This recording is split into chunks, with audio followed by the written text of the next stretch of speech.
Willa, isantabi mo ang pride mo. Huwag mong kalilimutan na kaya ka lang lumilipad sa rurok ng tagumpay ay dahil sa apleidong ipinahiram ko sa iyo. You are just a pilot we hired who happened to wear my wedding ring. Ang bawat salita ni Severino ay tila mga tipak ng ngilong bumabagsak sa dibdib ni Wilhelmina Salcedo Alcantara o mas kilala bilang Captain Willa. Sa loob ng masikip na cockpit ng Airbus A320, kung saan ang tanging naririnig dapat ay ang ugong ng mga makina at ang boses ng air traffic control, ang boses ng kanyang asawa sa intercom, ay mas nakabibingi pa kaysa sa anumay bagyong kanyang hinarap sa himpapawid. Ang malamig at walang emosyong tinig nito ay tila isang hatol na nagpabagsak sa kanyang buong pagkatao. Hindi na nagawang sumagot ni Willa. Nanatili ang kanyang mga daliri sa control wheel, mahigpit ang kapit hanggang sa mamuti ang kanyang mga kuko. Nararamdaman niya ang unti-unting paggapang ng pait mula sa kanyang lalamunan patungo sa kanyang puso. Ang lalaking ito, ang asawang 10 taon niyang pinagsilbihan, inalagaan ng dangal at tiniis ang lahat ng kapritsyo, ay nagagawa siyang ituring na isang hamak na kasangkapan lamang sa gitna ng isang mahalagang flight patungong Cebu. Ilang minuto lang ang nakalilipas. Lumabas si Willa mula sa cockpit para sa isang mabilis na routine check. Doon, sa gitna ng business class, nakita niya ang isang tanawing mas masakit pa sa anumang mechanical failure. Si Severino, ang kanyang asawa at CEO ng kumpanya, ay komportableng nakasandal sa upuan habang masuyong hinahaplos ang buhok ni Isabel Rojas, ang kanilang head flight attendant. Hindi man lang nag-atubili ang dalawa. Sa harap ng mga piling panauhin ng flight na iyon, tila ba sila ang mag-asawa? At si Willa ay isang estrangerong nakagambala sa kanilang paglalambingan. Ang masakit na kaibahan ng nakaraan sa kasalukuyan ay tila isang kutsilyong humihiwa sa kanyang gunita. Naalala niya ang mga gabing ipinagluluto niya ito pagkatapos ng mahabang oras ng paglipad. Ang mga sakripisyong ginawa niya para lamang suportahan ang ambisyon ni Severino na palaguin ang Alcantara Air. Ngunit ngayon, ang lahat ng iyon ay tila mga abo na lamang na tinatangay ng hangin sa labas ng eroplano. Pumasok muli si Willa sa cockpit. Ang kanyang bawat hakbang ay tila paglakad sa ibabaw ng mga bubog. Ang lamig ng aircon sa loob ay hindi pumapantay sa panginginig ng kanyang buong katawan. Bakit? Ang tanging tanong na paulit-ulit na umaalingaw sa kanyang isipan. Saan ako nagkulang? Ganito na lang ba ang halaga ko pagkatapos ng lahat ng sakripisyo ko para sa pamilyang ito? Napansin ng kanyang co-pilot na si First Officer Paolo ang kanyang kakaibang ikinikilos. Ngunit pinili ni Willa na manatiling tahimik. Bilang isang courtroom, itinuro sa kanya na iwanan ang lahat ng emosyon sa pintuan ng eroplano bago lumipad. Ngunit sa pagkakataong ito, ang bagyong kanyang nararamdaman ay hindi matatagpuan sa anumang weather radar. Ito ay isang bago na unti-unting lumulunod sa kanyang kaluluwa. Habang ang eroplano ay matatag na bumabaybay sa asul na kalanitan, isang hindi inaasahang mensahe ang pumasok sa kanyang personal na tablet na nakasync sa ground communication. Mula ito sa isang lihim na impormante sa loob ng kanilang kumpanya. Agad na binuksan ni Willa ang mensahe, at doon ay tumambad ang isang babala na nagpatigil sa tibok ng kanyang puso. May mga nakahandang larawan at pekeng dokumento na nagpapakita ng isang malisyosong ugnayan sa pagitan niya at ni Paolo. Napagtanto ni Willa na ang pagtataksil ni Severino sa business class ay bahagi lamang ng isang mas malaking plano. Hindi lang siya gustong palitan ng kanyang asawa bilang asawa, gusto rin siyang wasakin ni Doña Pilar, ang kanyang biyenan, para tuluyang maagaw ang mga shares na hawak niya sa kumpanya. Sa gitna ng kanyang pagkalunod sa sakit, narinig niya ang boses ni Paolo na tila galing sa malayo. Tinatawag ang kanyang atensyon dahil sa isang mabilis na pagbabago sa altitude. Sa isang iglap, kailangang bumalik ni Willa sa realidad. Ngunit habang tinitingnan niya ang malawak na abot-tanaw, alam niyang ang paglapag niya sa Cebu ay hindi magiging isang ligtas na destinasyon. Isang pasahero mula sa likuran ang tumayo at kumuha ng litrato sa isang anggulo, kung saan tila nagbubulungan sila ni Paulo sa loob ng cockpit. Ang flash ng camera ay tila isang kidlat na nagbababadya ng isang malaking sakuna sa lupa. Isang bitag na sadyang inilatag para sa kanya, sa gitna ng langit, na akala niya ay kanyang kanlungan. Hindi mo na kailangang magpaliwanag, Wyla. Ang mga larawang ito ang nagsasalita para sa iyong kataksilan. Isang malaking kahihiyan ang dinala mo sa aming pamilya sa harap mismo ng aming mga kasosyo sa negosyo. Ang boses ni Severino ay hindi sumisigaw, ngunit ang bawat salita niya ay tila mga pako na ibinabaon sa dangal ni Wyla. Nasa loob sila ng VIP lounge ng Mactan Cebu International Airport, isang silid na nababalot ng marangyang katahimikan, ngunit na yon ay tila isang korte, kung saan si Wyla ang nasasakdal. Sa harap niya, sa ibabaw ng lamesang gawa sa mahogany, ay nakakakat ang mga litrato, mga kuha sa loob ng cockpit, kung saan ang anggulo ay sadyang dinisenyo, para magmukhang magkalapat ang kanyang muka at ang kay Paulo. Bahaging nanginig ang mga labi ni Wyla habang nakatingin sa kanyang asawa. Severino, alam mong hindi totoo ito. Katatapos lang nating lumipad ng ligtas. Paano mo nagagawang baligtarin ang lahat habang ikaw ang nakita ko sa business class na may kasamang iba? Isang mapait na tawa ang kumawala kay Severino. Inayos niya ang kanyang mamahaling suit at tumingin sa labas ng bintana kung saan tanaw ang eroplanong piniloto ni Wyla. Yan ang problema sa'yo, Wyla. Masyado kang bilib sa sarili mo dahil ikaw ang captain. Akala mo ba ay maniniwala ang mga tao sa isang babaeng pilotong laging wala sa bahay? Sino ang mas paniniwalaan nila? Ang CEO ng kumpanya o ang isang asawang hindi man lang kayang magbigay ng anak dahil mas inuuna ang paglipad? Ang sakit ng bawat salita ay humapdi sa kalooban ni Wyla. Ang kanyang kawalan ng kakayahang magkaanak ay isang sugat na matagal ng pilit na pinagagaling ng kanyang pananampalataya. Ngunit na yon ay sadyang binubuksan muli ni Severino para lamang madurog siya. Nararamdaman niya ang init ng mga luhang nagbabadyang pumatak, ngunit pinigilan niya ito.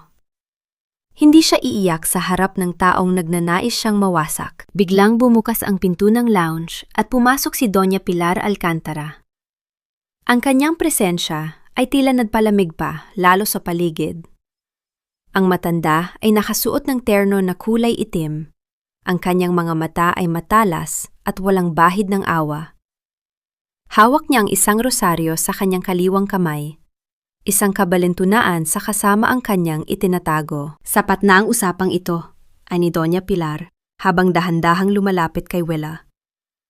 Wyla, nang pumasok ka sa pamilyang ito, binigyan kita ng lahat. Binigyan kita ng posisyon, ng pangalan, at ng proteksyon. Ngunit ang pagtataksil sa aking anak ay isang kasalan ng hindi ko mapapalampas. Ang utang na loob mo sa amin ay hindi sapat para bayaran ang dungis na ginawa mo sa apelyidong Alcantara. Mama, wala akong ginagawang masama. Alam niyong totoo, pagmamakaawa ni Wyla.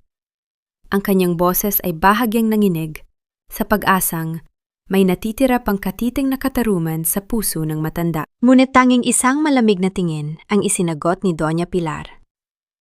Ang katotohanan ay kung ano ang nakikita ng mundo, at bukas, ang buong Pilipinas ay malalaman na ang magaling na Captain Wyla ay isang mga agaw ng dangal ng kanyang asawa. Huwag mong dudumihan ang pintuan ng aking mansyon pagbalik natin sa Maynila. Dahan-dahang tumayo si Wyla. Ang kanyang mga binti ay tila nang hihina. Tumingin siya sa kanyang uniforme, ang mga pakpak na nakakabit sa kanyang dibdib na simbolo ng kanyang hirap at pangarap. Sa loob ng silid na iyon, napagtanto niya na ang langit na kanyang sinasamba ay mas ligtas kaysa sa lupaing tinituntungan ng kanyang pamilya.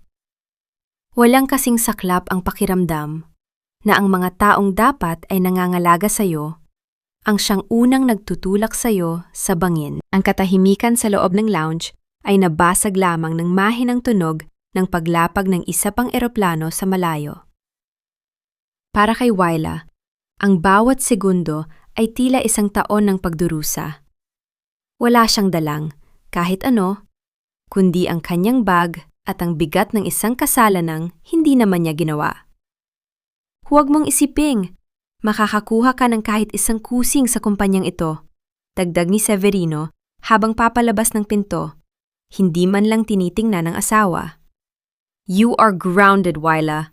Permanently. Naiwan si Willa sa gitna ng silid, mag-isa, at tila isang estranjero sa sarili niyang buhay. Ang kanyang paningin ay lumabo dahil sa naipong luha na sa wakas ay kumawala na. Bawat patak ay tila isang panalangin para sa lakas na hindi niya alam kung saan kukunin. Nang lumabas siya ng lounge, sinalubong siya ng mapanghusgang tingin ng mga tauhan ng airport na tila ba narinig na ang balitang mabilis na kumalat. Sa gitna ng maraming tao, tanging ang kanyang sariling anino ang kanyang kasama. Bitawan mo ang aking kamay, Wyla. Huwag mong subukang madungisan ang aking kaluluwa ng iyong mga palad na puno ng kasalanan. Ang boses ni Doña Pilar ay tila isang hagupit ng latigo sa gitna ng marangyang sala ng mansyon ng mga Alcantara. Katatapos lamang subukan ni Willa na abutin ang kamay ng kanyang biyenan para sa isang tradisyonal na pagmamano. Isang huling pagtatangka na ipakita ang kanyang paggalang at humingi ng pagkakataong makapagsalita.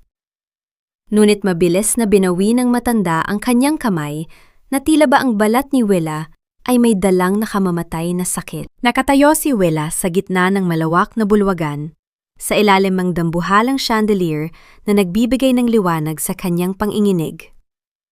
Ang bawat sulok ng mansyong ito ay saksi sa kanyang mga gabi ng pagpupuyat para alagaan si Severino nang ito ay magkasakit. Sa kanyang mga sakripisyong isantabi ang sariling pangarap para sa mga event ng pamilya. Ngunit ngayon, ang mga alaala ay tila mga aninong nagtatago sa dilim. Pinapanood ang kanyang pagbagsak. Mama, nagsumikap ako para sa pamilyang ito. Mahinang simula ni Willa. Ang kanyang boses ay piit ng nagbabadyang hikbi. 10 taon akong naging mabuting asawa at manugang. Hindi ko kailanman nagawang tinalikuran ang aking mga tungkulin. Humakbang ng dahan-dahan si Doña Pilar patungo sa kanya. Ang tunog ng bawat hakbang ng kanyang sapatos ay umaalingaw-ngaw sa katahimikan ng gabi. Tungkulin? Willa, ang tanging tungkulin mo ay ang protektahan ng aming pangalan. Ngunit winasak mo ito sa isang iglap ng iyong kalandian. Nakalimutan mo na ba kung saan ka nanggaling? Isang hamak na anak ng isang pilotong namatay sa aksidente at walang iniwan kundi mga utang. Ang pagbanggit sa kanyang yumaong ama ay tila isang lason na dumaloy sa sistema ni Willa. Huwag niyo pong idamay ang tatay ko. Siya ay isang bayani sa aking mga mata. Bayani? Isang mapang-uyang nangiti ang sumilay sa mga labi ng matanda.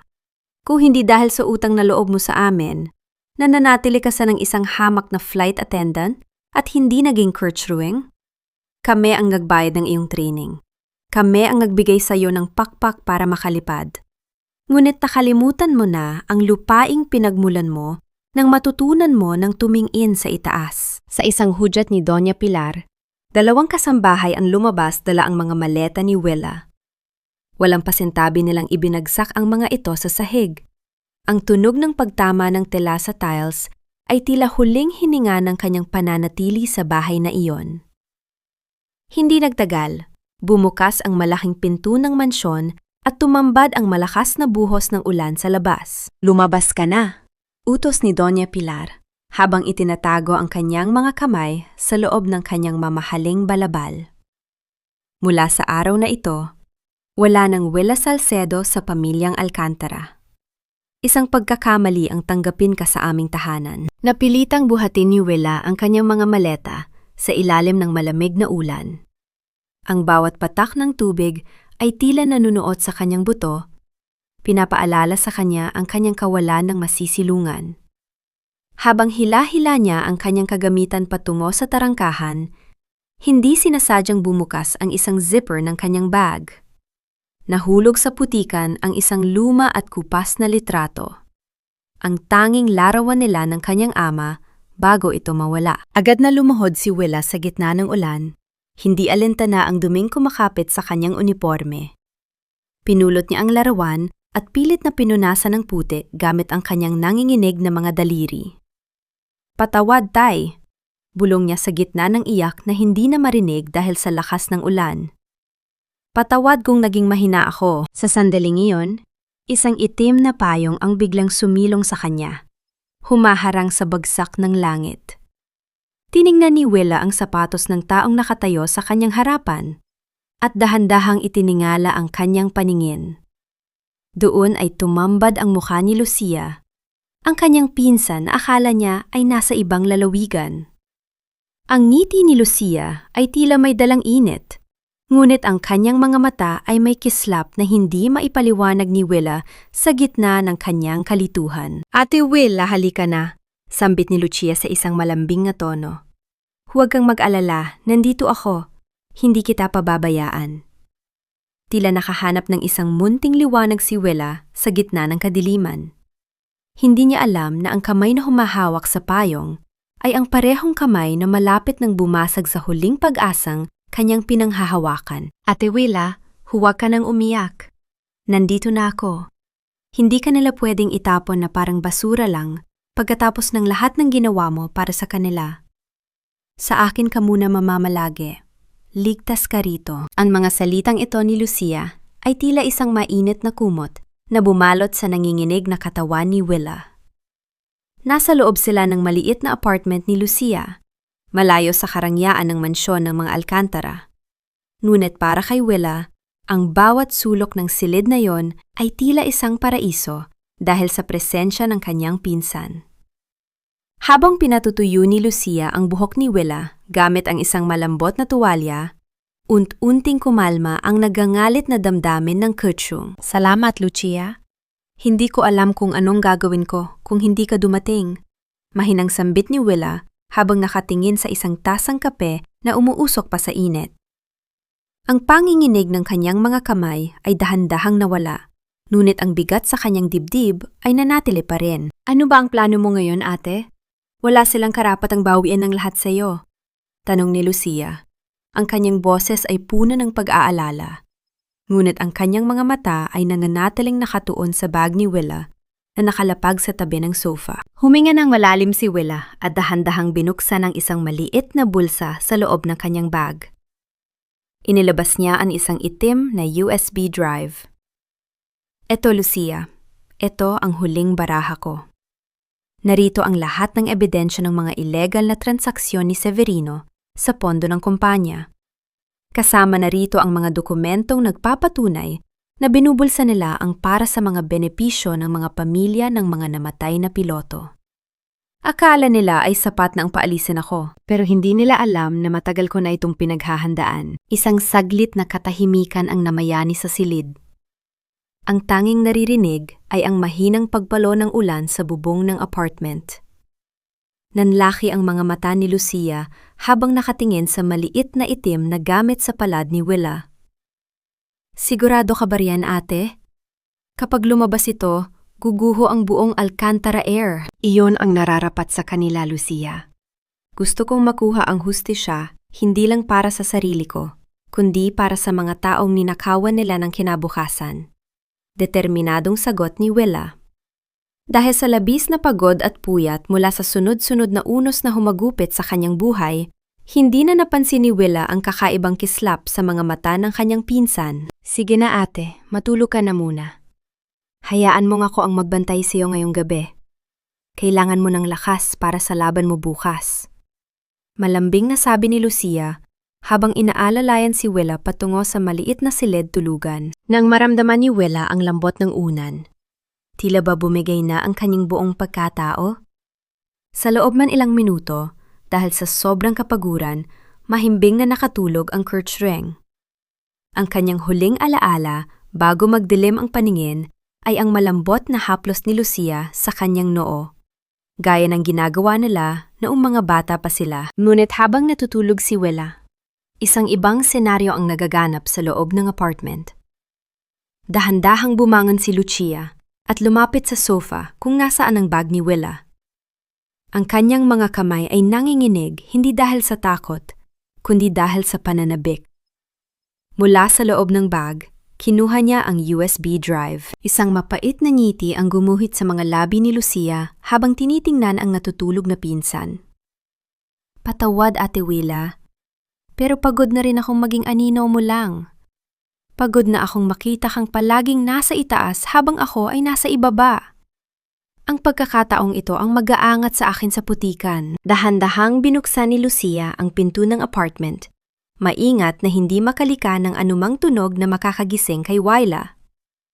Lumabas siya sa gitna ng kadiliman ng gabi, dala-dala ang tanging pag-asa ni Willa para sa katarungan. Ang bawat hakbang niya palayo ay tila isang pagtataksil na nakaukit na sa kanyang tadhana. Kinabukasan, nagising si Willa sa sikat ng araw na tumatama sa kanyang muka. Masarap ang kanyang tulog, ngunit may isang kakaibang kaba ang bumabalot sa kanyang puso. Agad siyang bumangon at hinanap si Lucia. Lucia? Lucia, nasaan ka? Walang sumasagot. Ang apartment ay balot ng isang nakabibinging katahimikan. Patakbong lumapit si Willa sa sofa at binuksan ang kanyang bag. Doon, bumagsak ang kanyang mundo sa ikalawang pagkakataon. Wala na ang itim na USB drive. Wala na rin ang kanyang pitaka at ang ilang mahahalagang dokumento. Sa ibabaw ng lamesa, nakita niya ang isang malamig na tasa ng kape at isang piraso ng papel na may sulat kamay ni Lucia. Salamat sa lahat, ate, pero kailangan ko ring mabuhay. Napasandal si Willa sa pader, dahan-dahang napaupo sa sahig, habang ang kanyang mga kamay ay nakatakip sa kanyang muka. Ang sakit ng pagtataksil ng asawa ay hindi maikukumpara sa hapdi ng pagkakalayod ng sariling dugo. Ang tanging taong akala niya ay kanyang kanlungan ay siya palang kukuha ng huling sandata na meron siya. Grabe naman pala ang captain na yan. Akala mo kung sino ang santa kapag naka-uniforme. Yun pala ay may kalandian ding itinatago. Tama lang nga palayasin siya ng mga Alcantara. Hindi siya karapat-dapat sa yaman nila. Ang boses ni Marites Corazon, ang kilalang sismosa sa maliit na eskinita, ay malinaw na umaabot sa loob ng barong-barong na inuupahan ni Willa. Ang bawat salita ay tila mga maliliit na karayom na tumutusok sa balat ng dating koretorno. Nakaupo si Willa sa isang lumang silya. Ang kanyang mga kamay ay mahigpit na nakahawak sa isang baso ng tubig. Ang tanging laman ng kanyang sikmura sa loob. Nang nakalipas na 24 na oras, ang silid na ito ay malayo sa marangyang kwarto niya sa mansyon. Dito, ang amoy ng tuyong isdang piniprito ng kapitbahay ay humahalo sa alingasaw ng estero sa labas. Ang tunog ng dumaraang tren ay nagpapatinigig sa manipis na dingding na gawa sa pinagtagpi-tagping plywood. Ang bawat pagyanig ng lupa ay tila paalala sa kanyang kasalukuyang kalagayan. Mula sa ulap, siya ay bumagsak ng pasubsob sa putikan. Saan ako nagkulang? Bulong ni Willa sa kanyang sarili, habang ang kanyang paningin ay nakatuon sa isang butas sa bubong kung saan sumisilip ang maputlang liwanag ng buwan. Ganito na lang ba ang halaga ng lahat ng sakripisyo ko? Ang maging pulutan sa usapan ng mga taong hindi naman ako kilala? Nararamdaman niya ang matinding gutom, ngunit mas masakit ang gutom ng kanyang kaluluwa para sa katarungan. Ang bawat lunok niya ng tubig ay tila may kasamang pait ng pagtataksil ni Severino, Doña Pilar at Lucia.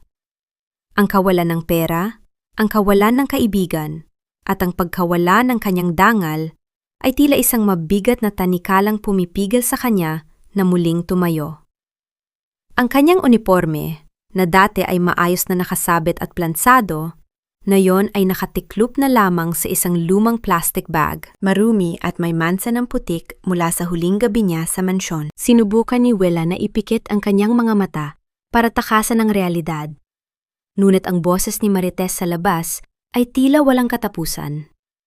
Balita ko pa nga, buntis daw ang bagong babae ni Severino. Iyon ang gusto ng matandang Pilar, ang magkaroon ng tagapagmana. Hindi katulad ni Willa na tuyot ang sinapupunan. Ang bawat tawa ng mga tao sa labas ay tila isang sampal sa kanyang pagkababae. Ang kanyang kawalan ng kakayahang magbuntis ay hindi isang sikreto sa barangay, Dahil na rin sa pagpapakalat ng impormasyon ni Doña Pilar noon pa man para hiyain siya. Ang katahimikan ni Willa sa gitna ng mga panunuksong ito ay hindi dahil sa siya ay mahina, kundi dahil sa labis na pagod ng kanyang puso. Wala na siyang lakas na makipag-away, ang tanging natitira sa kanya ay ang pagnanais na mabuhay para sa bukas. Sa gitna ng kanyang pagmumuni-muni, narinig niya ang mahinang tunog ng isang maliit na telebisyon mula sa kabilang kwarto. Isang balita ang biglang kumuha ng kanyang atensyon. Eksklusibo! Ang CEO ng Alcantara Air na si Severino Alcantara ay opisyal ng inanunsyo ang kanyang engagement sa head flight attendant na si Isabel Rojas. Ang kasalan ay gaganapin sa susunod na buwan sa isang maranyang resort sa Palawan. Napabitaw si Willa sa kanyang baso. Ang tubig ay dahan-dahang tumapon sa sahig, gumagawa ng isang maliit na lawa na sumasalamin sa kanyang wasak na muka. Ang bilis ng pangyayari ay tila isang malakas na pasabog na nagpaguhos sa huling mug ng kanyang pag-asa. Habang siya ay nagdurusa sa gutom at kahihiyan, ang taong sumira sa kanya ay naghahanda na para sa isang bagong simula sa piling ng iba. Hindi na napigilan ni Willa ang paghikbi. Hindi ito ang iyak ng isang taong sumusuko, kundi ang iyak ng isang taong ang bawat luhang pumapatak ay nagiging gatong sa isang nagbabadyang apoy. Ang kanyang dibdib ay kumikirot sa bawat paghinga. Tila ba ang hangin mismo ay tumatanging pumasok sa kanyang mga baga. Magdiwang kayo ngayon, bulong niya sa pagitan ng kanyang mga nanginginig na labi habang nakatingin sa kawalan. Dahil ang bawat luhang pumatak sa sahig na ito ay babayaran ninyo ng higit pa sa yaman ninyo. Dito na lang ba matatapos ang lahat, Panginoon? Sa dulo ng aking mga pangarap, wala na bang matitira kundi ang katahimikan ng iyong simbahan at ang pait ng aking pagkatalo? Ang bawat hakbang ni Willa patungo sa dambana ng lumang simbahan sa Quiapo ay tila paghatak ng isang dambuhalang bato. Ang malamig na simoy ng hangin sa loob na may kasamang amoy ng namamatay na kandila at insenso ay nagbigay sa kanya ng panandaliang kanlungan mula sa maingay at mapanghusgang mundo sa labas. Dito, sa ilalim ng mga matataas na kisame at sa harap ng mga rebultong, tila nakikiramay sa kanyang dusa, naramdaman ni Willa ang kaunting luwag sa kanyang dibdib. Lumuhod siya sa matigas na kahoy ng luhuran. Ang kanyang mga tuhod ay nangangatal hindi dahil sa pagod, kundi dahil sa bigat ng espiritu. Yumuko siya at itinago ang kanyang mukha sa kanyang mga palad. Walang boses na lumabas sa kanyang mga labi. Ngunit ang bawat tibok ng kanyang puso ay isang pagsusumamo. Anak, ang bawat unos ay may dulo, at ang langit ay hindi natutulog sa gitna ng kadiliman. Isang malumanay at malalim na boses ang bumasag sa katahimikan. Nang iangat ni Willa ang kanyang paningin, nakita niya ang isang paring may maamong mukha ngunit may bakas ng matinding kalungkutan sa mga mata. Siya si Padre Mateo Rojas. May kakaibang aura ang pare na tila ba naiintindihan nito ang bawat hibla ng sakit na nararamdaman ni Willa bago pa man niya ito bigkasin. Padre Mateo? Mahinang sambit ni Willa habang pinapahid ang huling bakas ng luha sa kanyang pisingi.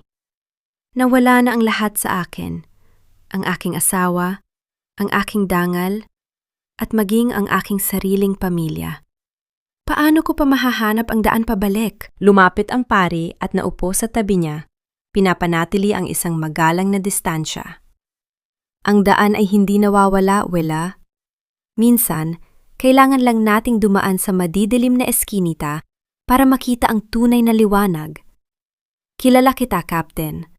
Nakita ko ang iyong husay sa himpapawid. Ngunit ang pinakamahirap na paglipad ay ang paglipad patungo sa kapatawaran ng sarili. Napatingin si Willa sa pare, nagtataka kung paano nito nalaman ang kanyang pangalan at katayuan. Ngunit bago pa man siya makapagtanong, nagpatuloy si Padre Mateo. Ang kanyang boses ay tila may dalang babala. Minsan, ang mga taong malapit sa atin ang siyang naglalagay ng piring sa ating mga mata. Ang katotohanan ay tila isang buto na kailangang ibaon sa lupa bago ito sumibol at magbunga. Ano ang ibig ninyong sabihin, Padre? Tanong ni Willa. Ang kanyang puso ay nagsimulang tumibok ng mabilis. Huminga ng malalim si Padre Mateo. Ang kanyang mga daliri ay mahigpit na nakahawak sa kanyang krusipiko. May isang babaeng lumapit sa akin kamakailan. Naghahanap ng kumpisal para sa isang kasalan ng mabigat sa kanyang konsensya. Isang kasinungalingang dinesenyo para sirain ang isang buhay at itayo ang isang huwad na kaligayahan. Tumigil ang pari at tumingin ng diretso sa mga mata ni Willa. Ang batang dinadala ni Isabel Rojas, ang batang sinasabi nilang bunga ng pagtataksil na iyong tiniis. Ang batang iyon ay isang anino lamang, Willa. Isang kathang-isip na ginamit para makuha ang huling piraso ng iyong pagkatao. Tila tumigil ang mundo ni Willa sa narinig. Ang bawat salita ni Padre Mateo ay tila isang malakas na kidlat na tumama sa kanyang kaisipan. Peking pagbubuntis? Ibig ninyong sabihin, niloloko nila ang lahat? Anak, hindi lahat ng nakikita ay totoo. Maging ang langit ay nagdidilim bago ang ulan, ngunit hindi ibig sabihin nito ay tuluyan ng mawawala ang sikat ng araw. Bulong ni Padre Mateo. Ang kanyang tinig ay puno ng pagsisisi. Nararamdaman ni Willa ang paghalo ng galit at pag-asa sa kanyang kalooban.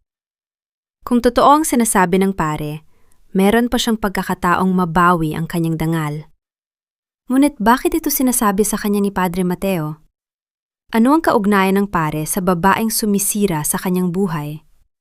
Bakit mo ito sinasabi sa akin, Padre? Tanong ni Willa. Ang kanyang tinig ay puno ng hinala at kaba. Yumuko ang pari. Ang kanyang anino sa sahig ng simbahan ay tila lumaki at bumigat. Dahil ang katarungan ay hindi lamang tungkol sa pagpaparusa, kundi tungkol sa pagpapalaya sa mga bilanggo ng kasinungalingan. Ngunit mag-ingat ka, Willa. Ang laban na papasukin mo ay hindi lamang laban sa tao, kundi laban sa mga demonyong nagtatago sa likod ng mga maskara ng kabanalan. Hindi sapat ang salita ng isang pari sa harap ng batas. Kailangan ko ng katibayan na hindi kayang burahin ng pera ng mga alkantara. Ang katotohanan ay hindi lamang dapat naririnig, kailangan itong nakikita at nahahawakan. Ang bulong na ito ni Willa sa kanyang sarili ay tila isang sumpa, habang binabaybay niya ang madilim na gilid ng bakod ng airport hangar. Nakasuot siya ng isang malapad na jacket at itim na sombrero. Pilit na itinatago ang mukhang dati ay nakapaskil sa mga billboard ng Alcantara Air. Ang amoy ng jet fuel at ang malamig na simoy ng hangin na nagmumula sa runway ay tila bumuhay sa kanyang mga natutulog na pandama. Ito ang kanyang teritoryo. Ito ang langit na pilit nilang ipinagkakait sa kanya. Dahan-dahan siyang lumapit sa maliit na pinto sa likod ng main hangar. Alam niya ang bawat sulok ng gusaling ito. Alam niya ang mga oras ng palit ng gwardiya. Sa kanyang panginginig na mga daliri, itinaas niya ang kamay sa keypad ng security lock. Isang malaking sugal ang kanyang gagawin. Kung pinalitan na nila ang access code, tiyak na mahuhuli siya at tuluyang mabubulok sa kulungan. Huminga siya ng malalim at pinindot ang mga numero. Ang mahinang tunog ng mekanismong bumubukas ay tila musika sa kanyang mga tainga. Pumasok siya sa loob kung saan ang dambuhalang anino ng mga eroplano ay tila mga nakabantay na higante. Ang tanging liwanag ay nagmumula sa mga emergency light na nagbibigay ng maputlang kulay pula sa paligid. Hinahanap niya ang maliit na private plane na ginamit ni Severino nung nakaraang linggo. Alam ni Willa na mayroong secondary black box o ang cockpit voice recorder na hindi basta-basta nabubura, maliban na lamang kung sadya itong pakikialaman ng isang eksperto. Habang mabilis na kumikilos ang kanyang mga kamay sa loob ng cockpit, nararamdaman niya ang bawat patak ng pawis na gumagapang sa kanyang likod. Biglang bumukas ang malaking ilaw ng hangar. Ang buong paligid ay nabulag ng nakasisilaw na liwanag. Sino ang nariyan? Isang boses ng lalaki ang umalingaw-ngaw, kasunod ang tunog ng mabibigat na hakbang ng sapatos sa semento. Mabilis na nagtago si Willa sa ilalim ng wing ng eroplano. Ang kanyang puso ay tila gustong tumalon sa kanyang lalamunan. Napapikit siya at nanalangin na sana ay hindi siya makita. Ang bawat segundo ay tila isang oras ng pagdurusa, habang papalapit ang anino ng taong naglalakad. Captain Willa? Kayo po ba yan? Nangyangat ni Willa ang kanyang tingin. Nakita niya ang isang matandang lalaking nakasuot ng uniporme ng janitor. Si Mang Carding. Siya ang tatay ni F.O. Reyes, ang pilotong pumanaw sa aksidente na pilit na pinagtatakpan ng mga alkantara. Ang mga mata ng matanda ay puno ng pagkilala at pagmamalasakit. Mang Carding! Mahinang sambit ni Willa. Ang kanyang boses ay puno ng relief. Hindi nagsalita ang matanda. Sa halip, inilabas niya mula sa kanyang bulsa ang isang maliit na supot ng plastik na may lamang 2 pirasong pandesal. Kain ka muna, Captain. Alam kong matagal ka nang hindi kumakain ng maayos. Nakita ko ang balita at alam kong hindi ka ganong tao. Ang anak ko, alam kong ikaw lang ang lumalaban para sa katarungan niya. Ang simpleng pag-abot ng tinapay ay tila isang piging para kay Willa. Sa gitna ng karangyaan ng kanyang nakaraan, walang anumang mamahaling pagkain ang pumantay sa sarap ng pandesal na ibinigay ng isang taong wala ring yaman, na nagpaalala sa kanya na sa kabila ng pagtataksil ng mga makapangyarihan, meron pa ring mga maliliit na taong handang tumayo sa panig ng katotohanan. Salamat po, Mang Carding. Hinding-hindi ko po kayo makakalimutan. Bulong ni Willa habang mabilis na isinisilid sa kanyang bulsa ang nakuha niyang data module mula sa eroplano. Bilisan mo na, Captain. Paparating na ang mga tauhan ni Severino. May itim na kotse sa labas na nagmamanman. Babala ng matanda bago siya mabilis na bumalik sa kanyang paglilinis.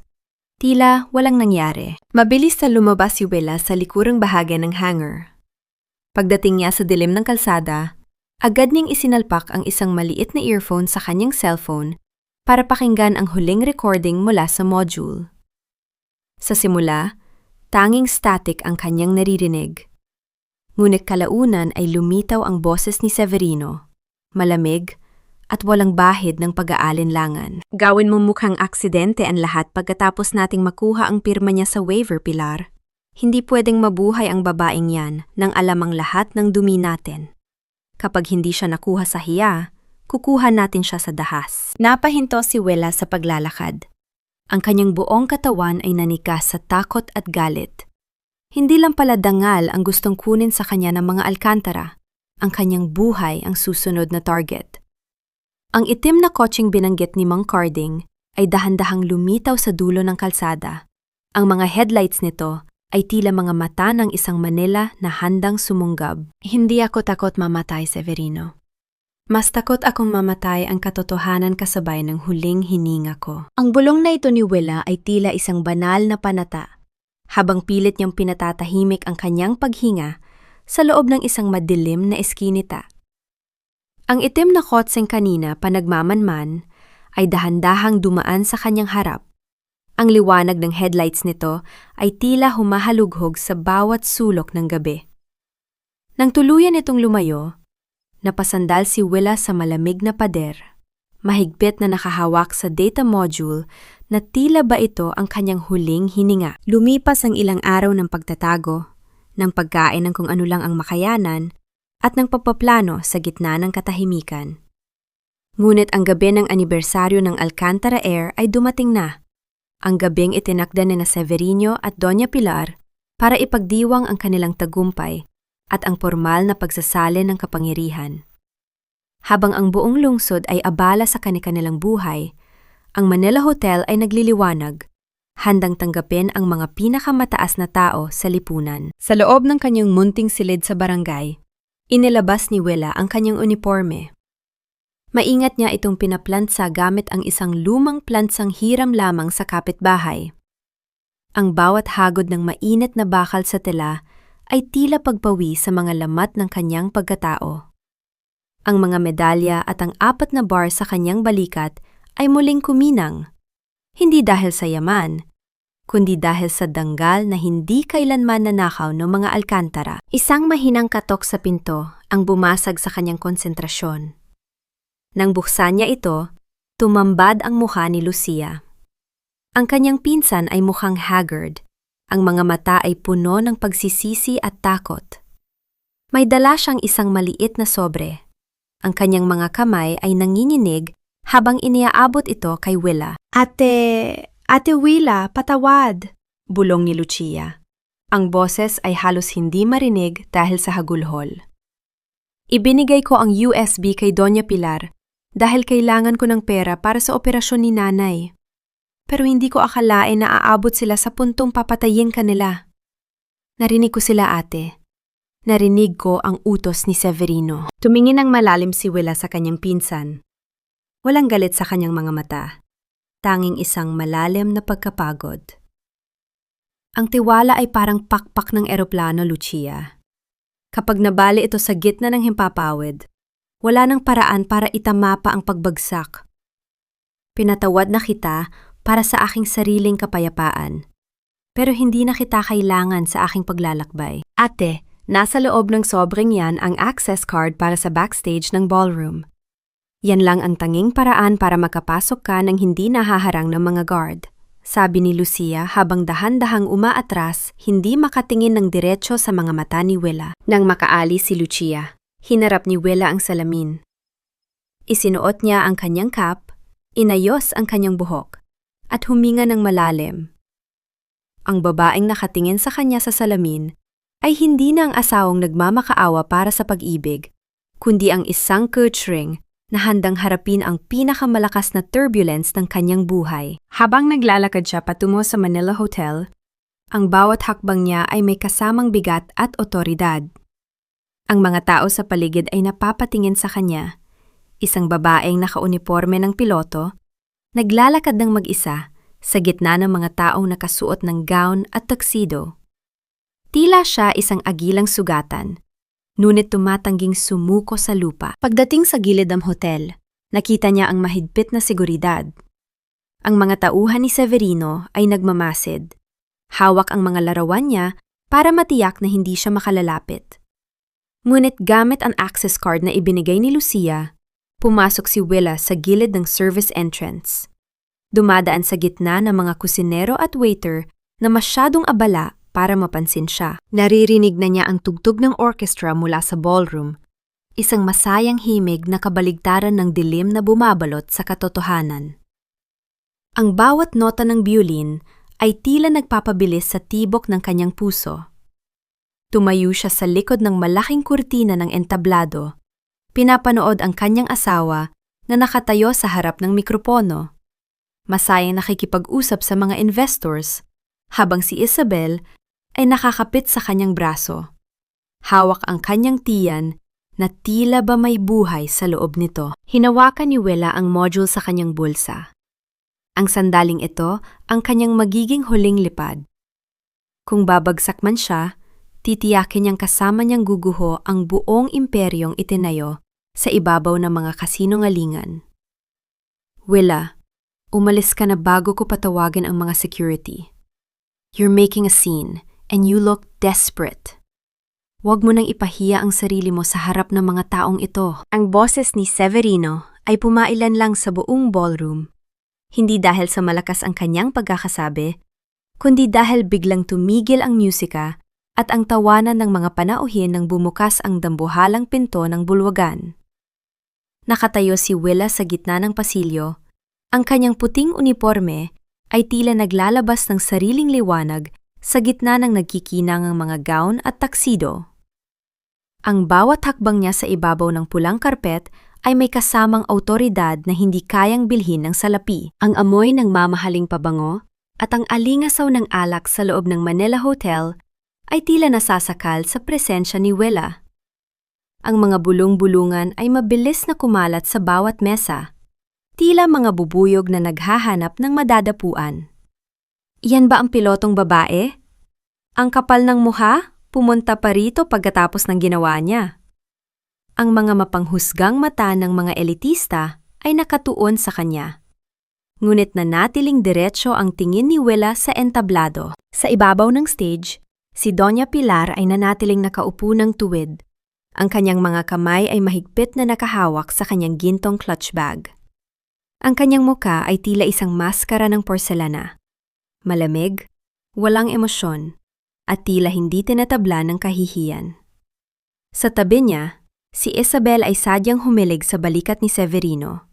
Ang kanyang kamay ay masuyong nakapatong sa kanyang tiyan na tila ba ipinapaalala sa lahat ang biyayang nawala kay Willa. Hindi ako napunta rito para magmakaawa sa inyo, Severino. Simula ni Willa, ang kanyang boses ay malinaw at matatag, umaabot hanggang sa pinakadulong bahagi ng ballroom. Nandito ako para sa huling flight ng katotohanan. Isang flight na matagal nyo ng pilit na ibinabagsak. Isang mapait na tawa ang kumawala kay Severino. Humakbang siya pababa ng entablado, lumalapit kay Willa, habang ang mga kamera ng mga reporter ay nagsisimulang mag-flash. Katotohanan? Willa, you're mentally unstable. Ang lahat ng sakripisyo namin para sa'yo, heto ang isusukli mo? Isang eskandalo sa harap ng aming mga investors? Bumaling si Severino sa mga security guard na nagmamadaling lumapit. Ilabas ang babaeng yan. Hindi siya imbitado rito. Ngunit bago pa man makalapit ang mga gwardiya, itinaas ni Willa ang kanyang kamay. Hawak niya ang isang maliit na remote control na konektado sa pangunahing projector ng ballroom. Ang parehong projector na ginamit kanina para ipakita ang tagumpay ng Alcantara Air. Huwag kayong lalapit, babala ni Willa. Ang kanyang mga mata ay nag-aapoy sa determinasyon. Ang bawat hakbang ninyo ay nangangahulugan ng mas maagang pagbubukas ng mga lihim na pilit ninyong itinatago sa ilalim ng mga dambuhalang carpet na ito. Severino, Mama, akala niyo ba ay natatapos ang lahat sa pagtatapon sa akin sa lansangan? Napansin ni Willa ang biglang pagbabago sa mukha ni Doña Pilar. Ang maskara ng porselana ay nagsimulang magkaroon ng lamat. Ang takot ay dahan-dahang gumuhit sa mga mata ng matanda. Isang takot na tanging, ang mga taong may malaking itinatago ang nakararamdam. Willa anak, pag-usapan natin ito sa loob, sabi ni Doña Pilar sa isang plastic na boses, pilit na ibinabalik ang kanyang pagiging mabuting biyenan sa harap ng madla. Huwag tayong maging tsimis ng buong bayan. Isipin mo ang dangal ng pamilya. Ang pamilyang winasak ninyo, Mama? Sagot ni Willa. Ang kanyang tinig ay puno ng pait. Ang dangal na kinuha ninyo nang gamitin nyo ang utang na loob para busalan ang aking bibig? Ngayong gabi, ang lahat ng pandinig ay nakatuon sa akin. At titiyakin kong walang makakalimot sa gabing ito. Inilapit ni Willa ang kanyang daliri sa button ng remote. Ang malaking puting screen sa likod ng entablado ay dahan-dahang bumaba. Ang tunog ng mekanismo nito ay tila isang hatol na nagpapatahimik sa buong ballroom. Napahawak si Isabel sa braso ni Severino. Ang kanyang mukha ay nawalan ng kulay. Hindi ako ang desperada rito, Severino. Bulong ni Willa, sapat na para marinig ng mga nasa malapit. Kayo ang desperadong itago ang baho ng inyong imperyo.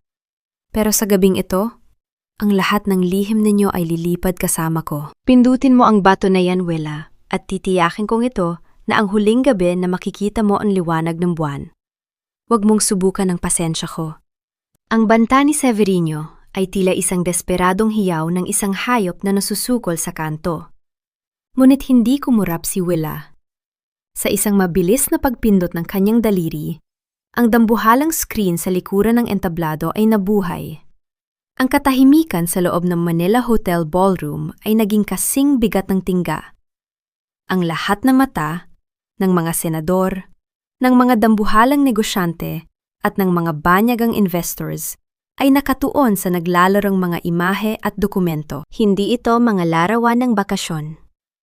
Ang unang lumabas ay ang mga sauke o bank statements na nagpapakita ng bilyon-bilyong pisong pondo na dapat ay para sa mga pamilya ng mga pelotong nasawi sa tungkulin. Malinaw na nakasulat ang pangalan ni Severino at ang pirma ni Doña Pilar sa mga paglilipat ng pera patungo sa mga lihim na account sa ibang bansa. Ang bulungan ng mga tao ay tila isang papalapit na bagyo, unti-unting lumalakas at nagiging galit. Anong ibig sabihin nito, Severino? Isang boses mula sa hanay ng mga board members ang umalingaw-ngaw. Ang perang iyan ay para sa mga biyuda at ulila, ngunit hindi doon nagtapos ang paglipad ng katotohanan. Ang susunod na lumabas sa audio system ng ballroom ay ang boses mismo ni Doña Pilar, malinaw at walang bahid ng pag-aalinlangan. Siguraduhin mong hindi makakapagsalita si Willa. Gamitin mo ang issue ng hindi niya pagkakaroon ng anak para palabasing siya ay desperada at loka-loka.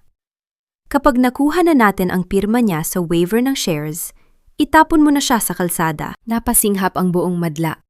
Si Doña Pilar, na kanina ay tila isang santa na nakaupo sa kanyang trono, ay biglang nanghisay sa kahihiyan. Ang kanyang mga kamay na kanina ay mahigpit na nakahawak sa rosaryo, ay nagsimulang manginig ng walang kontrol. Ang bawat mata sa paligid ay tila mga hukom na naglalabas ng hatol. At para sa iyo, Isabel, pagpapatuloy ni Wyla, ang kanyang tinig ay puno ng pait, ngunit may dignidad. Ang batang sinasabi mong bunga ng pagtataksil namin ni Severino, narito ang katotohanan. Isang medical report mula sa isang kilalang ospital ang bumulaga sa screen. Malinaw na nakasaad doon na si Isabel Rojas ay sumailalim sa isang operasyon para sa hysterectomy. 5 taon na ang nakalilipas. Imposible siyang mabuntis. Ang malaking tiyan na kanina ay hinahaplos-haplos niya ay wala palang laman, kundi mga tela at kasinungalingan. Isang malakas na pagkagulat ang naramdaman sa buong ballroom. Napabitaw si Severino sa braso ni Isabel na tila ba nakahawak siya sa isang lason. Ang mukha ni Isabel ay naging kasing puti ng papel. Ang kanyang mga mata ay naghahanap ng matatakbuhan. Ngunit bawat sulok ay puno ng mga taong kinamumuhian siya. Willa, itigil mo na ito! Maawa ka sa pamilya! Sigaw ni Severino. Ang kanyang boses ay puno ng takot at pagsisisi. Ngunit huli na ang lahat. Ang awa ay para sa mga biktima, Severino, hindi para sa mga salarin. Sagot ni Willa, habang dahan-dahang lumalapit sa gitna ng entablado. Ginamit ninyo ang aking pag-ibig, ang aking utang na loob, at ang aking pagkatao para lamang busugin ang inyong kasakiman.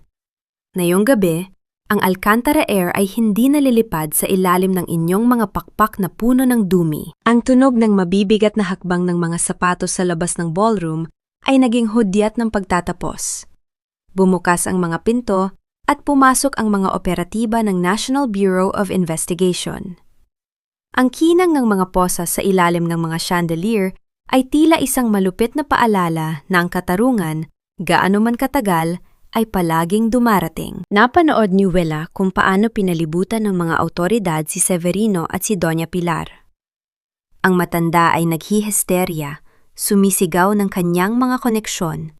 Ngunit walang sinuman sa kanyang mga dating kaibigan ang tumayo para tulungan siya. Ang lahat ay tumalikod, umiiwas sa usok ng nasusunog nilang reputasyon. Sa gitna ng kaguluhan, tumayo si Willa ng tuwid. Nararamdaman niya ang unti-unting paggaan ng kanyang dibdib, ang pagkawala ng mga tanikalang 10 taon niyang dinala. Hindi ito ang tagumpay na may kasamang tawa, kundi ang tagumpay na may kasamang kapayapaan. Sa unang pagkakataon sa loob ng mahabang panahon, muling naramdaman ni Willa na siya ang may-ari ng kanyang sariling langit. Tumingin siya sa malayo, kung saan tanaw ang mga bituin sa labas ng malaking bentana ng hotel. Tay, tapos na po. Bulong niya sa hangin. Nakauwi na po ako. Ang akala mo ba ay natalo mo ako, Willa? Ang akala mo ba ay matatapos ang lahat sa pagpapakulong sa akin? Tandaan mo, isang Alcantara pa rin ako. At ikaw, mananatili kang isang hamak na babaeng walang sinapupunan at walang pamilyang babalikan. Ang boses ni Severino ay basag at puno ng poot sa loob ng silid ng detention center. Wala na ang mamahaling niyang suit. Suot na niya ang kulay kahel na uniforme ng isang bilanggo. Ang kanyang buhok na dati ay laging maayos, ay ngayon ay magulo. at ang kanyang mga mata ay lumalim dahil sa puyat at takot. Ngunit sa kabila ng lahat, ang kanyang kayabangan ay tila isang balute na ayaw niyang hubarin. Naupo si Willa sa tapat niya. Ang kanilang pagitan ay isang malamig na lamesang gawa sa bakal at isang makapal na salamin. Tiningnan niya ang lalaking minahal niya ng higit sa isang dekada. Walang galit sa mga mata ni Willa. Tanging isang malalim na awa para sa isang taong hanggang sa huli ay hindi naintindihan ang tunay na kahulugan ng danggal. Hindi ako napunta rito para makipagtalo sa iyo, Severino. Mahinang sambit ni Willa, ang kanyang boses ay kalmado at payapa. Nandito ako para ibalik ang huling bagay na nag-uugnay sa atin. Dahan-dahang inilapag ni Willa ang kanyang wedding ring sa ibabaw ng lamesa. Ang kislap ng diamante sa ilalim ng malamig na fluorescent light ay tila isang paalala ng mga pangakong napako sa gitna ng mga kasinungalingan. Ang singsing na ito ay simbolo ng katapatan. At dahil wala ng katapatan sa pagitan nating dalawa, wala na rin itong halaga sa aking mga daliri. Tumayo si Willa at hindi na hinintay ang sagot ng kanyang asawa. Habang naglalakad siya palabas ng presinto, naramdaman niya ang init ng sikat ng araw sa kanyang balat. Ang hangin ay tila mas masarap lang hapin na yon. Ngunit sa labas ng tarangkahan, isang pamilyar na anino ang naghihintay sa kanya, si Lucia. Nakatayo ang kanyang pinsan sa gilid ng isang puno, nakayuko at tila gustong magtago sa sarili niyang anino. Ang kanyang mga mata ay pulang-pula sa kaiiyak, at ang kanyang mga kamay ay nanginginig habang hawak ang isang lumang panyo. Ate Willa, tawag ni Lucia. Ang boses ay puno ng pagsisisi. Hindi ko alam kung paano hihingi ng tawad. Alam kong wala ng halaga ang anumang sasabihin ko. Pero kailangan mong malaman na ginawa ko lang yon dahil mamamatay na si nanay kapag hindi siya naoperahan. Huminto si Willa sa tapat ng kanyang pinsan. Tumingin siya sa malayo kung saan abala ang mga tao sa kani-kanilang buhay. Lucia, ang pag-ibig sa magulang ay hindi dapat ginagawang dahilan para pumatay ng danggal ng iba.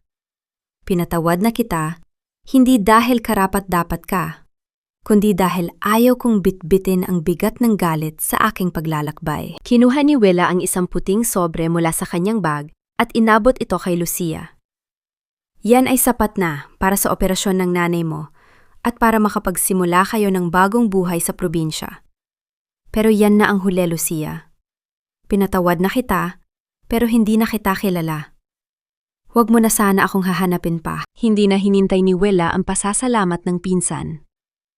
Nagpatuloy siya sa paglalakad patungo sa isang maliit na parke kung saan may isang babaeng nakaupo sa bench. May kasamang isang batang lalaki na may hawak na laruang eroplano. Siya ang biyuda ni F.O. Reyes, ang pilotong pumanaw na ipinaglaban ni Willa. Captain Willa! Masayang sigaw ng bata nang makita siya. Tumakbo ito patungo sa kanya at niyakap ang kanyang mga binti. Sabi ni Mama, ikaw daw ang anghel na nagligtas sa amin. Naramdaman ni Willa ang isang mainit na emosyon na gumapang sa kanyang dibdib. Isang damdamin na mas higit pa sa anumang tagumpay sa korte. Binuhat niya ang bata at hinalikan ito sa noo. Sa sandaling yon, napagtanto ni Willa na ang kanyang sinapupunan man ay itinuturing na tuyot ng iba, ang kanyang puso ay nananatiling isang matabang lupa na handang mag-aruga ng pag-asa. Hindi ako anghel, anak. Bulong ni Willa habang nakatingin sa bata. Isa lang akong tao na natutong lumipad muli pagkatapos mabali ang mga pakpak. Tumingin si Willa sa langit.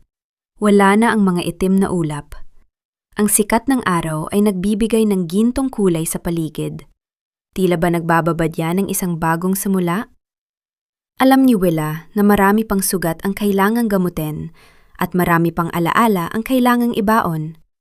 Ngunit sa unang pagkakataon, hindi na siya natatakot sa bukas. Ang tunay na kalayaan ay hindi matatagpuan sa pag-abot ng pinakamataas na ulap, kundi sa pagyakap sa lupang iyong tinatayuan ng walang takot at walang pagsisisi. Ang kaisipang ito ang nagtulak kay Willa upang buksan ang mga bintana ng kanyang bagong opisina sa gilid ng isang maliit na hanger sa Clark.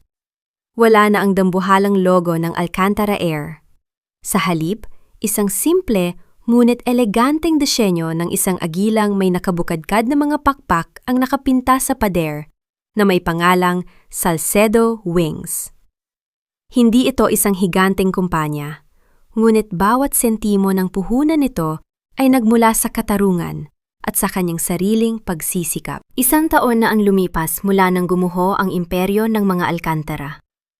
Si Severino at Doña Pilar ay nananatili pa rin sa likod ng mga rehas, habang si Isabel ay nawala na sa paningin ng publiko, pagkatapos mabunyag ang kanyang mga kasinungalingan.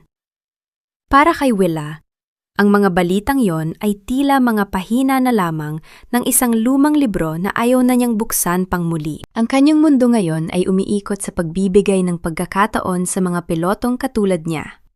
Mga taong may pangarap, ngunit walang malakas na apelidong pwedeng sandalan. Habang naglalakad siya sa labas ng hangar, naramdaman niya ang init ng sikat ng araw na tila isang masuyong haplos sa kanyang mukha. Isang pamilyo na tinig ang tumawag sa kanyang pangalan mula sa malayo. Nang lumingon siya, nakita niya si Marites Corazon. Ang dating sismos ang kapitbahay sa barangay ay hindi na nakasuot ng duster. Maayos na ang kanyang pananamit at may dala siyang basket ng mga sariwang prutas. Captain Willa, pasensya na po sa istorbo. Nahihiyang sambit ni Marites habang dahan-dahang lumalapit. Gusto ko lang pong magpasalamat muli. Dahil sa inyong foundation, nakapag-aral na ang panganay ko. Hinding-hindi ko makakalimutan na sa kabila ng lahat ng masasamang salitang binitawan namin noon, tinulungan niyo pa rin kami. Mumiti si Willa, isang ngiting hindi napilit. Wala na yon, Marites. Ang mahalaga ay ang kinabukasan ng iyong anak. Ang bawat isa sa atin ay may karapatang magsimulang muli. Sa gitna ng kanilang pag-uusap, isang maliit na batang lalaki ang tumakbo patungo sa kanila. Si Leo, ang anak ng pumanaw na si F.O. Reyes. Suot ng bata ang isang maliit na bersyon ng uniforme ng piloto na ipinatahi mismo ni Willa. Nanay Willa, handa na po ang eroplano. Lilipad na po ba tayo? Naramdaman ni Willa ang isang matinding kurot ng kaligayahan sa kanyang puso. Ang salitang nanay ay tila isang himig na nagpagaling sa lahat ng sugat ng kanyang pagkatao. Binuhat niya ang bata at hinarap ang malawak na runway. Oo, Leo, lilipad tayo. Ituturo ko sa iyo kung paano basahin ang mga bituin at kung paano makipagkaibigan sa hangin. Pumasok sila sa loob ng isang maliit na Cessna. Habang ini-inspect ni Willa ang mga control, ang bawat tunog ng mekanismo ay tila isang kumpirmasyon ng kanyang bagong buhay. Wala ng Severino na nagdidikta sa kanyang bawat galaw. Wala ng Doña Pilar na sumusumbat sa kanyang utang na loob. Sa loob ng cockpit na ito, siya ang Kurtzrung ng kanyang sariling tadhana. Dahan-dahang umandar ang eroplano sa runway. Ang tunog ng makina ay naging isang matatag na dagundong na nagpatahimik sa lahat ng alinlangan. Habang unti-unting umaangat ang sasakyan mula sa lupa, napanood ni Willa kung paano lumiliit ang mundo sa ibaba. Ang mga problema, ang mga sakit, at ang mga pagtataksil ay tila naging mga tuldok na lamang na nawawala sa malayo. Tingnan mo, Leo, turo ni Willa sa bata, habang sila ay nasa itaas na ng mga ulap. Ang langit ay hindi nagtatangi. Para ito sa lahat ng may lakas ng loob na tumingin sa itaas. Sa gitna ng kanilang paglipad, napansin ni Willa ang isang sobreng nakasuksok sa gilid ng dashboard. Mula ito kay Padre Mateo. Pinuksan niya ito gamit ang isang kamay at binasa ang huling mensahe ng pare. Ang pagpapatawad ay hindi nangangahulugang babalik ka sa dating sakit. Ito ay nangangahulugang malaya ka na para sa bagong ligaya. Ang iyong misyon ay tapos na sa lupa, Willa.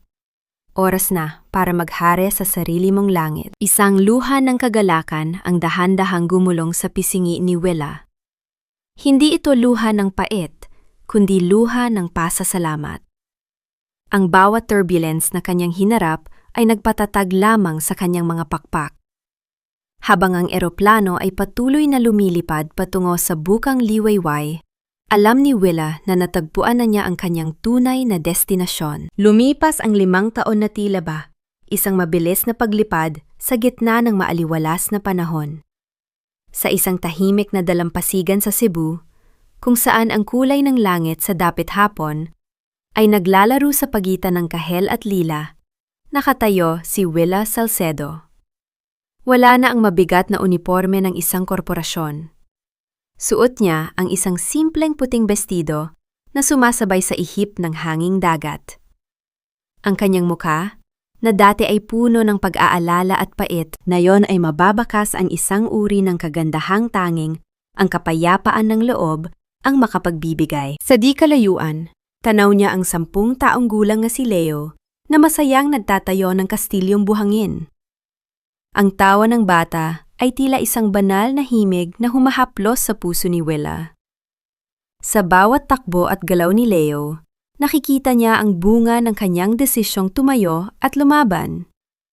Hindi man siya biniyayaan ng anak mula sa sariling sinapupunan, ibinigay naman sa kanya ng tadhana ang isang kaluluwang kailangang kalingain. At sa pag-aaruga rito, natagpuan ni Willa ang kanyang tunay na tahanan. Napalingon si Willa sa isang lumang dyaryo na tinatangay ng hangin sa buhanginan. Isang maliit na balita sa dulo ng pahina ang nakakuha ng kanyang pansin tungkol sa tuluyang pagbagsak ng mga alkantara.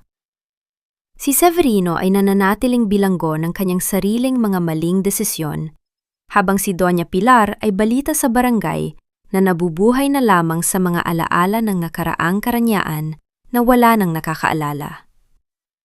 Ngunit para kay Willa, ang mga balitang ito ay tila mga aninong unti-unting naglalaho sa ilalim ng maliwanag na sikat ng araw. Napatawad ko na sila, bulong ni Willa sa hangin. Hindi dahil sa karapat-dapat sila sa kanyang habag, kundi dahil ang kanyang puso ay masyadong mahalaga para panatilihin ang lason ng galit. Ang pagpapatawad ay hindi ang pagkalimot sa sakit, kundi ang pagpili na hindi nahayaang diktahan ng sakit na iyon ang kanyang bukas. Sa kanyang pagbitaw sa tanikala ng nakaraan, doon niya natagpuan ang tunay na lakas. Lumapit si Leo sa kanya, ang maliliit na kamay nito ay puno ng buhangin at dahan-dahang humawak sa palad ni Willa. "Nanay, tingnan mo ang eroplano sa itaas! Balang araw, ako naman ang magpapalipad sa'yo patungo sa mga bituin." Yumuko si Willa at hinalikan ang noo ng bata.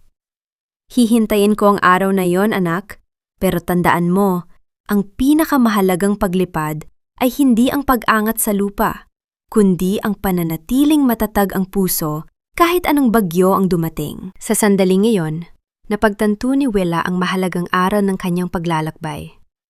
Ang bawat sugat ay may layunin, at ang bawat pagtataksil ay isang pagsubok kung gaano kalalim ang ating kakayahang magmahal at magpatawad. Ang tunay na hustisya ay hindi lamang ang pagkukulong sa mga nagkasala, kundi ang pananaig ng kabutihan sa gitna ng kalupitan.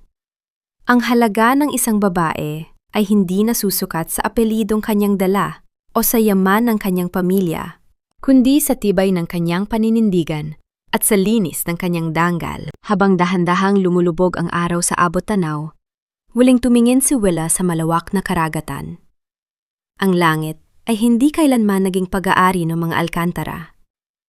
Ito ay laging nakalaan para sa mga taong marunong tumingin sa itaas ng may pag-asa, sa mga pusong handang masugatan ngunit tumatangging sumuko, at sa mga agilang natutong lumipad muli pagkatapos ng pinakamalakas na unos. Wala ng takot, wala ng pagsisisi. Sa gitna ng katahimikan ng dapit hapon, sa wakas ay nahanap na ni Willa ang kanyang ganap na paglaya. Ang kanyang kwento ay hindi na isang melodrama ng pait, kundi isang awit ng tagumpay at walang hanggang pagmamahal. Ang langit ay kanya na muli, at sa pagkakataong ito, wala na siyang balak na bumaba pa.